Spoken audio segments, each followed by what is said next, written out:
everyone, Niklsun here, and welcome to Coming Soon Movie News with Niklsun. I'm your host, and on this show, every Monday, Wednesday, and Friday, we'll be going over all of the day's movie news, as well as going over what it means for the production in general, such as casting decisions, trailer announcements, director announcements, things like that. So, without any further ado, let's get started with today's Hot Topics.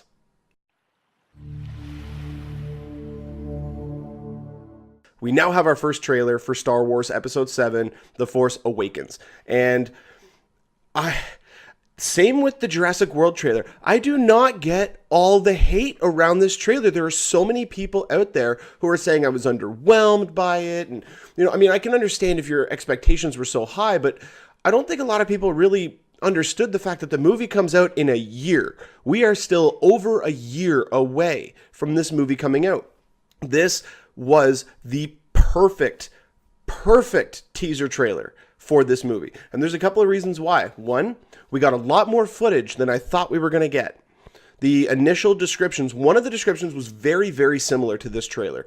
But the other description, which had a lot more weight surrounding it, was just that we would get a lot of character poses. We would just get them, either turning to the camera or just like allowing us to see what the characters were going to look like. And then it was just going to have the Millennium Falcon flying towards the camera with blasters shooting. And that to me I liked that as a teaser trailer. I even liked what Christian Harloff said that the teaser trailer should have been, which was just the movie starts off with the stars and then it pans down. You see the two suns from Tatooine. And then it keeps panning down and you see a cloaked figure, a hooded figure there.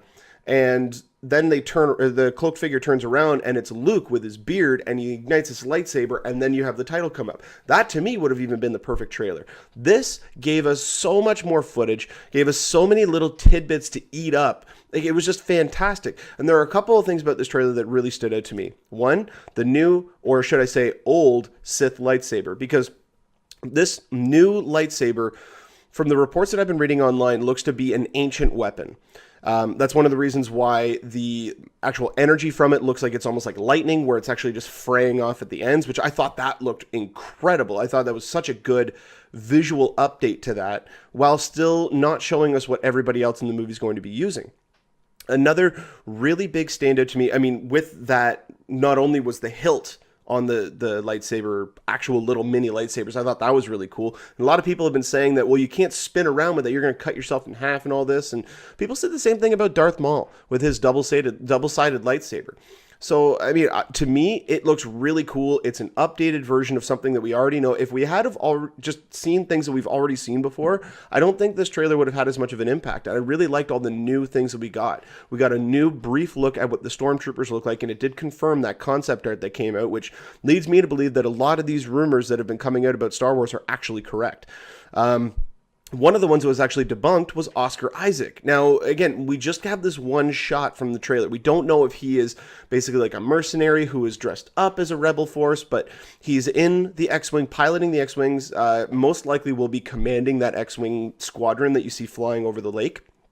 But we've confirmed that he is not the smuggler type, Han Solo type character in this movie, because a lot of people thought that he would be the one piloting the Millennium Falcon. Just everything about this trailer, the new designs of the X-Wings, because a lot of people were looking at the new X-Wings when J.J. Abrams announced what they look like, and they were saying, well, this looks different, how are they going to separate, because this looks very different, this looks the same, all that kind of stuff. And you can see how what they do is, this is very crude, you have to freeze frame it to really see this in the trailer, but if the wings are like this, they don't separate like this and like that, they separate like that. So, it's a very, very minor change, but to me, it worked. It was updated, it felt new, it felt fresh, but it felt like Star Wars, and that's what I wanted. There are a couple of really big standouts in this trailer as well. First off, the very first shot in the trailer. Not only is it a practical set, the first character we see is African American. A lot of people have been hating on all of these movies coming out about the lack of diversity in them, and understandably so. There are certain stories, certain stories, sorry, that's the wrong term. Certain films or projects that come out that people have been claiming have been whitewashed. And to me, I can see the argument. I can see where they're coming from. But the point that I've been trying to make, and that there's a lot of other people trying to make this point, is that just because a character in history or whatever the case is of a certain ethnicity, does not necessarily mean that you have to get somebody of that ethnicity to play them. There are exceptions to that, 100%. But my point has always been, you find the best person for that role, and that is it. And so John Boyega has been a person I've been championing for a while. I really liked him in Attack the Block. I thought he did a spectacular job in 24 Live Another Day. He was also the one who I was hoping would get the Black Panther role. But obviously, with his commitment to Star Wars, it looks like as though he would not be able to do that. Now we have Chadwick Boseman. But that last shot in the trailer, this one right here that I'm talking about, I was not expecting that. And to me, it was the way the camera followed it, the way the camera moved, the fact it went upside down, it was just over top of the sand dunes, and then you get the most iconic shot in all of Star Wars. The Millennium Falcon being attacked by TIE fighters. That is one of the standout shots in all of Star Wars, ever, in any of the movies. And that to me was just, it was perfect. They could not have made a better trailer. And I hope that we do not get another trailer until at least the summer. That's when, because this was basically hey, we've wrapped production. Here's your first little tease. I hope that we don't get another trailer until the summer, until at least May or June. And that's when we'll get our first kind of understanding of the story, or at least, specific plot points in the trailer that might stand out, or anything of that sort, just to give us an idea of what this movie's actually going to be about. Because outside of the trailers, I do not want to know anything else about this movie. I mean, I like seeing some pictures come out as long as they're not spoilery. But this is the type of movie that I really do want to experience. And I hope the rest of you are like this as well, where you want to experience it in the theater. You don't want to know most of the stuff going in, like we had with Amazing Spider-Man 2 or several other films that have come out in the past couple of years that have done that with their trailers, that have just shown way too much footage. So I hope that's not the case. I hope we don't get another trailer for at least 6 months, because this is more than enough to hold me over. I mean, you have the practical sets. You have that practical droid at the very beginning, the soccer ball R2-D2 looking thing, which I thought looked really great. You have the Andy Serkis voiceover, which has been confirmed to be Andy Serkis, not Benedict Cumberbatch, as a lot of people have assumed. Because he gave that little comment a couple of weeks ago on I think it was the Graham Norton show, where he was like, "Are you in Star Wars?" And he goes, "No comment." Immediately just no comment, like not like no, I'm not, or no comment usually means there's something there. But no, that voiceover in the trailer is Andy Serkis. Just, I mean. This trailer was amazing. I could not have envisioned a better teaser trailer. I mean, obviously, if the movie was coming out in a couple of months, this trailer could have been better, 100%. But this is an announcement trailer. This is a teaser trailer. We don't have any idea of what the storyline is. We got familiar shots. We got there's Tatooine. There is a snowy planet. Now, this snowy planet has a lot of trees, so I don't think that's Hoth. That Sith Lord, a lot of people, or that Sith in that trailer with the 3 tilted lightsaber, a lot of people are thinking that that's Adam Driver's character. Other people out there are suspecting that may be the half mechanical new Darth Vader type character that we've seen in some concept arts. So, I mean, I'm over the moon for this trailer. I just, let me know what you guys think in the comment section below about whether or not you like the trailer, what you thought they could have done differently. Remember, the movie is more than a year away. The fact that we got this much footage, I was shocked. When I first saw that picture of John Boyega, I was like, oh, this is going to be new. I was expecting the character rollout and then that final shot of the Millennium Falcon. And I would have been fine with that, because it's an announcement trailer. It's getting everybody back in the spirit of it. And that's what this trailer was. This trailer was designed to remind people that A, a new Star Wars movie is coming, 100%, but B, this is going to be more like the original trilogy than it was the prequels. And they hit that home, because there wasn't a lot of CGI in this trailer. Outside of this shot, which I'm pretty sure that some of the shot was practical, not the ships or anything like that, but the locations I'm pretty sure was practical. And they did shoot this sequence in IMAX. They did confirm that this is the sequence they shot in IMAX, which, I cannot wait to see what that looks like on a big screen. So, basically wrapping it up, I'm one of the people out there, I really like the lightsaber. And again, a lot of people have been saying that this is an older like an ancient Sith weapon, just because of how it ignites. It ignites immediately. It doesn't have the, it's just, and it's up. But then it's also got that tapering off of the electricity in the Force band. I mean, or in the lightsaber band. So everything about it just hit home for me. I loved this trailer. If you guys haven't watched it, or you just want to watch it for the 50th time like myself, you can click the link in the description of this video below and enjoy, because this trailer was just incredible. Again, let me know what you guys think in the comment section below, whether or not it hit home for you, what you could have done differently, or anything of that sort. But when we get new information about Star Wars The Force Awakens, I will definitely update you guys on here.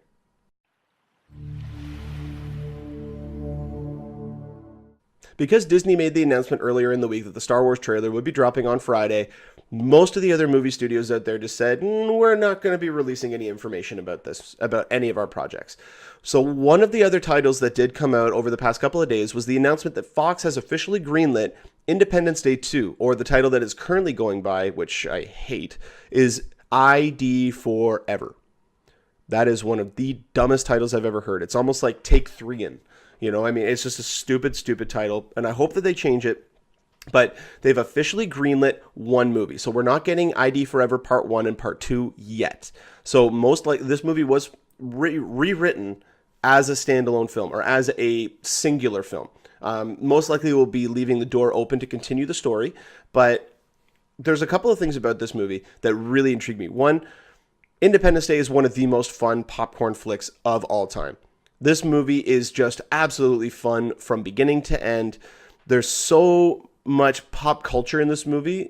I mean, just everything about it. I mean, you've got Jeff Goldblum with his Mac, his Macintosh laptop. You know, you got Bill Pullman as the young president of the United States. You've got Will Smith, who is just starting to break out in these action roles. I mean, there was so much to just eat up in that original movie. It was one of the first times special effects have been used to that extent, to show us just amazing battle sequences and amazing aerial dogfight sequences. Just the level of technology that went into making that movie was incredible. Now, Roland Emmerich has come out and stated that there will not be any miniatures used in this upcoming film. Technology has gotten to the point where you can do most of that stuff in the computer, and you can have much more interesting shots. Although I really did like how practical the first movie felt. When they had to use CGI, they did. But if they could have done it practical, they did it practical. And the way that they did it, I mean, if anybody who hasn't seen the behind the scenes of Independence Day, they built, scale sections of each city, and they turned them 90 degrees. So that when they would ignite the fireball, they would be recording at a very, very high frame rate. The camera would be right above everything, filming down, and they would ignite that fireball, and it would slowly come up through all the buildings, and they would film it at a very high frame rate. And that's how they did it. That to me is incredible. Now, what they're going to do in the new ones is obviously it will be all CGI.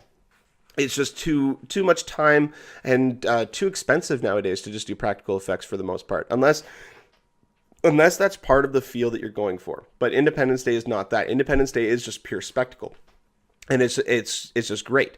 Now, there's 2 points here that I want to make. One, this here is the rumored storyline, or at least the rumored plot points that we've heard within the past year and a half. So it takes place about 20 years after the initial invasion. Mankind has actually been able to adapt the damaged alien technology from all the crashed ships into their own, and have become increasingly advanced, especially in our defenses. Then the aliens attack again for some reason. Now, while I like the fact of them adapting all this technology and really advancing human culture, the problem I have with that is that there was a line in the first movie made by Bill Pullman's character, President Whitmore, when he was mentally, and this is going to sound weird if you haven't seen the movie, when he's mentally communicating with the alien, and he hears all their plans and he sees what their intentions are, and he says, they're like cockroaches. They move from planet to planet, their whole civilization. If their whole civilization was on that mothership and it was destroyed, who else is going to come and attack? That to me is a little plot hole, granted. Now, if they go a route where it's another alien race, that to me, just why do an Independence Day sequel? It doesn't make sense. Just have a movie set in the future, and then have aliens invade, and having humanity being able to really kind of overcome it. So there's a couple of kind of question marks with this movie. I'm excited for it because to me, this Roland Emmerich has spectacle down pat. Him and Michael Bay create just grandiose action sequences which everybody can enjoy. The problem is that Michael Bay, for instance, has kind of gotten away from really cool action sequences and are just doing explosions just to do explosions. I really hope he kind of refocuses himself and gets himself back into the limelight that we like Bad Boys 2 I loved, the original Transformers I loved, even Transformers 3 I thought was really good. I love The Island. The Island to me is one of his most underrated movies. So looking at what Roland Emmerich can do, Roland Emmerich does spectacle like nobody else. I mean, just look at 2012. Say what you will about the script, but the destruction in that movie was incredible. I don't think we'd ever seen anything like that. They could have spent probably about another 5 to 6 months on the CG and just re-rendered it or give it a better texture map.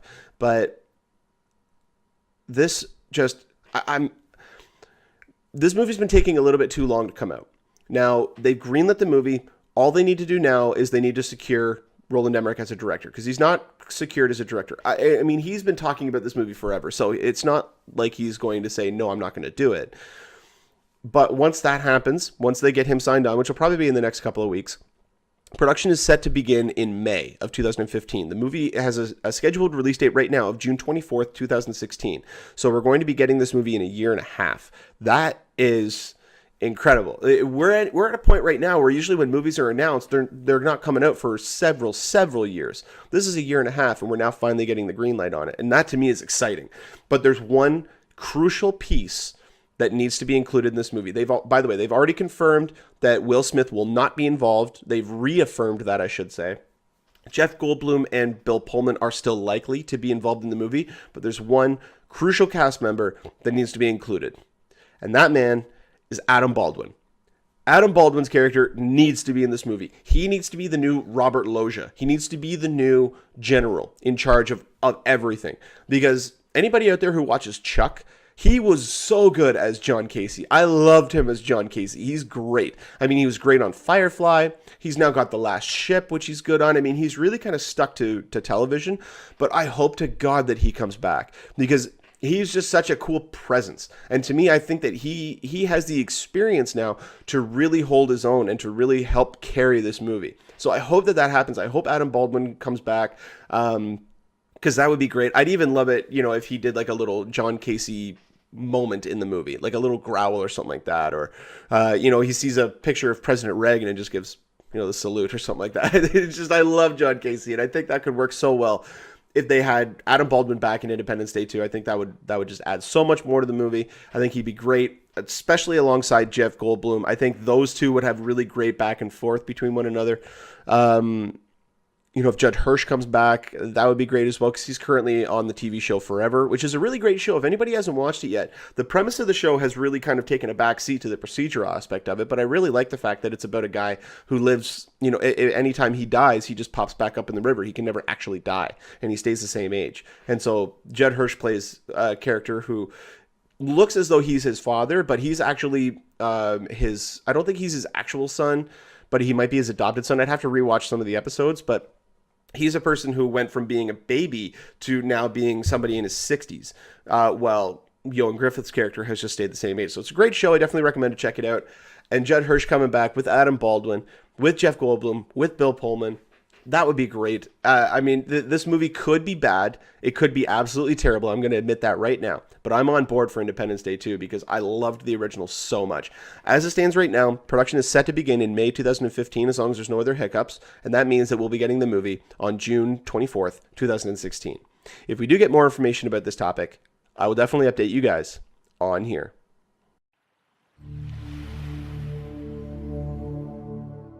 Well, that'll about do it for us here on Coming Soon Movie News with Niklsun. Thank you so much for watching. You guys have been a great audience. Go ahead and click the subscribe button there in the bottom corner. You can get updates whenever we post a new video. You can follow me on Twitter at Niklsun, Niklsun, for all of your movie updates.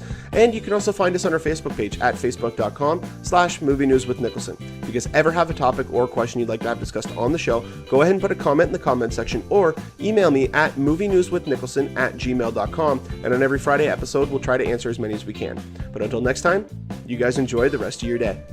Take care.